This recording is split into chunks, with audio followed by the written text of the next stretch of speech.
Welcome to Specific Love. With all the new DIYers out there, I wanted to get back to the basics and help them get their projects done faster and safer. With that said, let's talk about the Oscillating Multi-Tool. Now, I truly feel that one of these multi-tools is an underrated tool and that many more people should own them and use them. The first time I ever got to see one of these in use, I was helping to install some cabinets at a friend's house. And the gentleman in charge brought out his multi-tool and easily cut into some trim. And I sat there in awe of just how fast and how easy it was to cut it out. And then he explained to me just how simple this tool really is. I mean, the tip of it literally just oscillates back and forth. That's it. It really just depends on the blade. After seeing this thing in action, I knew I had to have one. Now let's point out some of the features you can find on these tools. Now let's talk about the blades down here. And some of the older models might require additional tools to take them on and off, but the newer, nicer models actually have a lever that they call toolless to add and subtract your blades relatively quickly. Now, down here in the bottom, you'll find an adjustment that'll adjust the oscillation speed of your blade. On the top, you'll have an on-off switch. And down here at the back, a lot of times on the newer models, they have battery operated, or on some of them, you'll have corded. Now here are a bunch of tips to make your multi-tool work better for you. Now it's all about the attachments. They come in many shapes, sizes, and designs. And because of a large variety of these, I'd strongly suggest buying a few of the cheaper sets, figuring out which ones you can use the most, and then start buying the quality versions. Now, if this tool turns into one of your regular tools that you're going to use day in and day out, I strongly suggest keeping some extra blades with you at all times.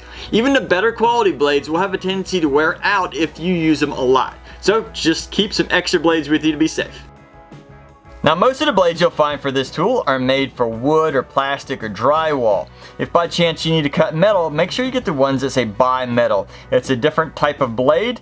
And for example, even though both of these blades look pretty similar, if you were to try to cut metal with this one, it would quickly dull it.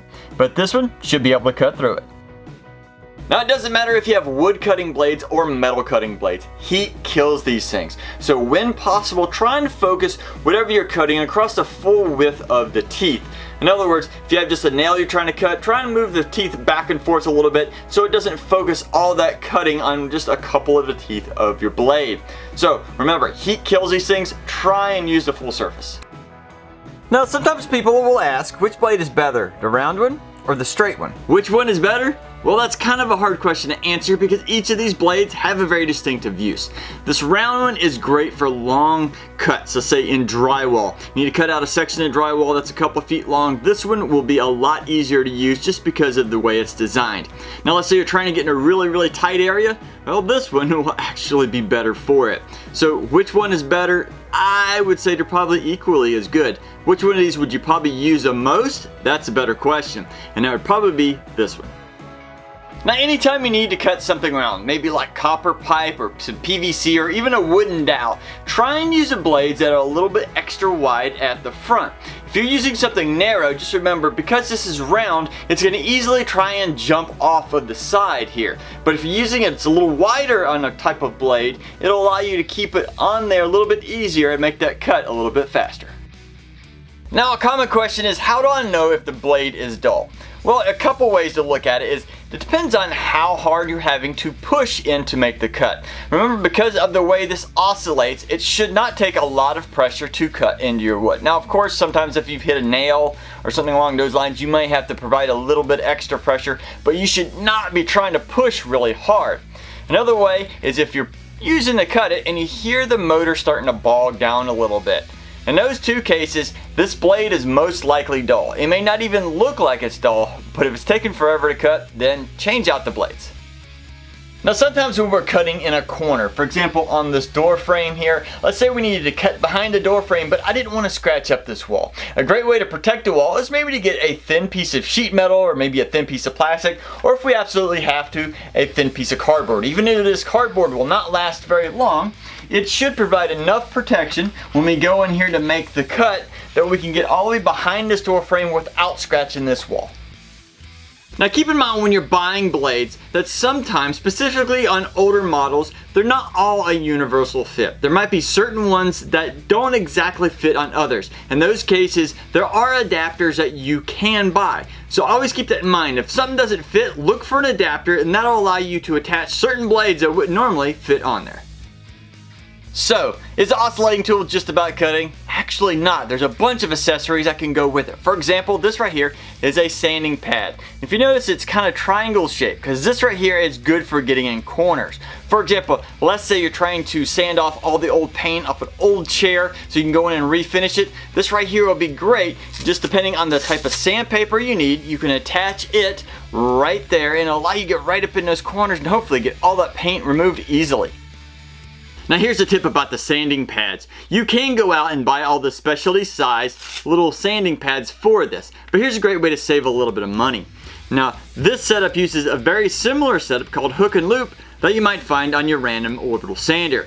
So instead of going out and buying those specialty pads, how about you grab some of the sanding pads from this sander, especially the ones that you may have worn out the edges but the inside is still good, and then you can easily attach it to it right like that and get much more use out of your sanding pads.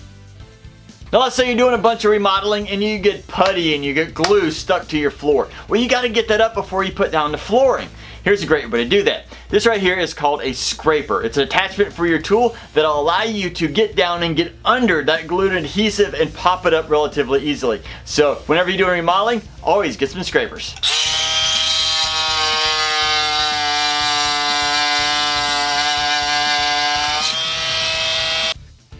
Now let's say you're out on location, you're about to clean up the floors and you realize, oh no, I forgot the scraper. That's okay. Grab one of your other blades that's already dull, or at least pretty much dull. Preferably one that is a little bit wide here at the front, similar to a scraper. You want to take it over to the grinder and you want to grind off all these teeth. And then on the top here, you want to put a nice sharp edge, and that right there should work well as a scraper. Now here's another great adapter for your oscillating tool. This right here is great for removing caulking and joint sealant. And because it's so long, it should be able to get in those corners relatively easily. So just think, expansion joints, windows, and doors, this would be a great tool to remove all that goo and stuff around it. Now another great use for that caulking blade is actually cutting foam. This is great for cutting hard foam insulation or anything along those lines. I'm going to use a pool noodle here, which is actually more flexible and a little bit more difficult to cut. Watch how fast it cuts this. Real quick. Now imagine how fast it would cut through regular hard foam insulation. Now if you're working in a kitchen or bathroom and you're trying to remove tile, these are also great for removing all that grout in between each of the tile pieces. Now unfortunately I do not have the appropriate blade on hand to show you, but it is very similar to this wood cutting round blade, with the exception of instead of having teeth, it has a carbide grit going around the edge. Now it works great at getting all that grout out. Just make sure you don't gouge out any of your tiles while you do it.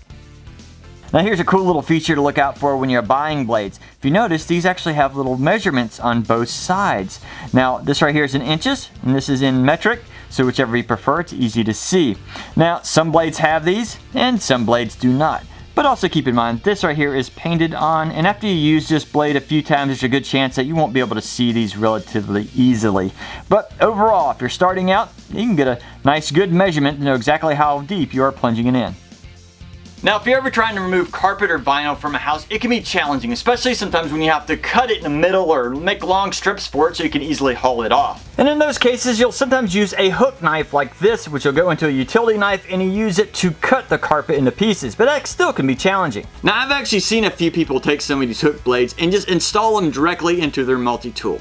I'm a little leery of that for a couple reasons. One, it doesn't have a nice secure fit within your multi-tool. In other words, it will clamp down on it, but it doesn't have all the little grooves that make it nice and secure. And number two, it doesn't fit every tool. For example, this right here will not fit mine. So I created my own. You can see right there, I just took a dull blade and a grinder and I ground out one on each side, and then I took a file and made them nice and sharp. Now this right here should cut vinyl and carpet really well. Now I don't have any scrap carpet right on hand, but I do have some hard, thick cardboard, and I'll show you how easy it cuts that.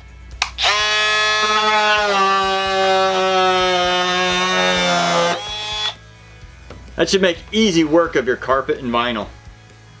Now of course when you're using this tool, always wear eye protection, and in most cases you will need ear protection.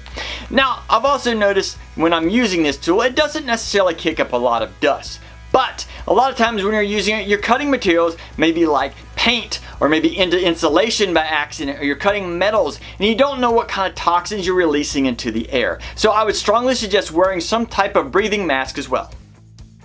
And for this next tip, I would suggest going and watching a video by Project Farm. They went into depth with testing a bunch of different metal cutting blades on nails and screws to find out which ones are better and which ones are worse. I'll put a link to that video in the description below, but trust me, it's very controlled setting. That way you don't have to worry about people saying maybe you didn't put enough pressure or you put too much pressure on certain blades. Very controlled, and I strongly suggest you watching that. Now I hope you enjoyed all these tips for the oscillating multi-tool, and if by chance you know of any others, please put those in the comments below because we want to help out as many beginners as possible.